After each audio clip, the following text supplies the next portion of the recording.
Many evangelicals look at all the Christian activity in our society and conclude great things are happening. Thousands of churches, particularly megachurches, are growing and expanding. Christian radio stations, television networks, and internet websites are broadcasting the good news around the clock. Contemporary Christian music is popular. The Christian publishing industry produces massive numbers of Bibles and devotionals every year at a low cost. Missionaries are traveling to all corners of the globe, translating the Bible and telling people about Jesus. It is assumed that all this activity is bearing fruit. However, just because there is action does not mean the action is producing positive results. The truth is, Christianity is losing influence in our society, and one of the parables of Jesus explains why. Jesus told a parable about a sower sowing seed. Some seed fell beside the road and was eaten by birds. Others fell on rocky soil and withered soon after it sprouted. The seed that fell among thorns was choked by the thorns. Only the seed that fell in good soil produced a good crop. The disciples did not grasp the meaning of the parable and asked Jesus to explain it. Jesus' explanation started in verse 14. So let's pick up reading at Mark 4, verse 14. The sower sows the word. So just as a sower spreads seed, so too contemporary evangelicalism is broadcasting Christian content around the clock using multiple methods and platforms. Verse 15. And these are the ones who are beside the road where the word is sown. When they hear, immediately Satan comes and takes away the word which has been sown in them. When seed falls beside the road, it never sprouts because the birds eat it first. Christian media is broadcasting Christian messages, but that doesn't mean anyone is listening. A Christian radio station may spread the truth all night long, but if no one is tuned in, no one hears the message. A Christian website might have great content, but if no one visits the site, the content doesn't help anyone. Evangelicals assume it is great to have an abundance of Christian media, but much Christian media is unfruitful because no one actually pays any attention to it. Verse 16. And in a similar way, these are the ones being sown on the rocky places, those who, when hearing the word, immediately receive it with joy, and they have no root in themselves, but are only temporary.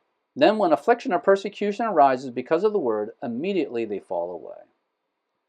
When seed falls on rocky ground, it will sprout, but without soil, it will soon wither. Many people are lured in by the glitz and glamour of contemporary Christian music or the fancy productions of large churches. However, both of those are big on production quality, but very low on substance. People who only get Christian messages from those outlets embrace Christianity with enthusiasm, but when life gets tough, their joy soon fades and they easily leave Christianity because they never had any depth. Verse 18. And others are those being sown among the thorns. These are the ones who have heard the word, but the worries of the world and the deceitfulness of riches and the desire for anything else enter in and choke the word, and it becomes unfruitful. Seed that falls among thorns will sprout, but the thorns use up all the nourishment from the soil and block out the sun, with the result that the good seed does not have enough of either and does not bear fruit. Many people who listen to the message being broadcast by evangelicalism also listen to the message being broadcast by secularists. The greed and priorities of the world are more enticing than the morality and self-sacrifice of Christianity. Many so-called Christians do not bear fruit because they never actually adopt a Christian mindset. Verse 20. And those are the ones which were sown on the good soil, they who hear the word and accept it and are bearing fruit 30, 60, and 100-fold. Seed that falls in good soil has enough nutrients and moisture to produce a good crop. People who hear the truth of the Bible and accept it, giving priority to Jesus above everything else, are the ones who actually produce Christian fruit. Evangelicals look at all the activity in evangelicalism and assume great things are happening. However, Christianity is losing influence in our society because the number of people who actually have a Christian worldview is very small. Verse 21.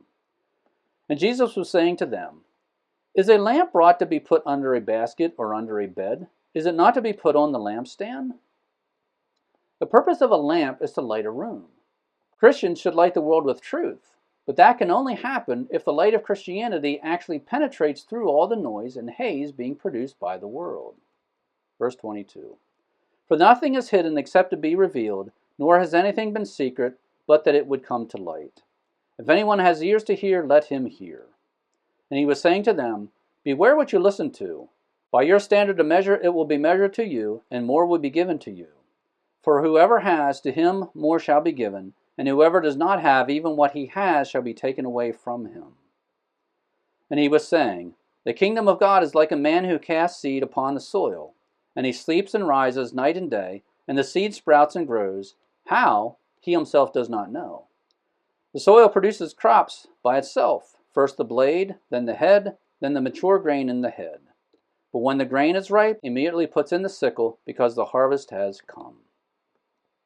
A farmer has to take action to sow seed, and he can water the seed and remove weeds, but he can't actually make the seed grow. All he can do is watch the crop grow. Once the crop matures, then he needs to act again and harvest the crop. Christians must share the gospel and proclaim the truth about Jesus. However, we can't make people accept the truth. What people do with the truth inside their heart and mind is beyond our control. All we can do is be there when someone decides to become a believer and is ready to mature in the Christian faith. Verse 30. And he was saying, How shall we compare the kingdom of God? Or by what parable shall we present it? It is like a mustard seed, which, when sown upon the soil, though it is smallest of all the seeds that are upon the soil, yet when it is sown, it grows up and becomes largest of all the garden plants, and forms large branches, so that the birds of the air can nest under its shade. Christianity started with one man, Jesus. Jesus discipled the 12.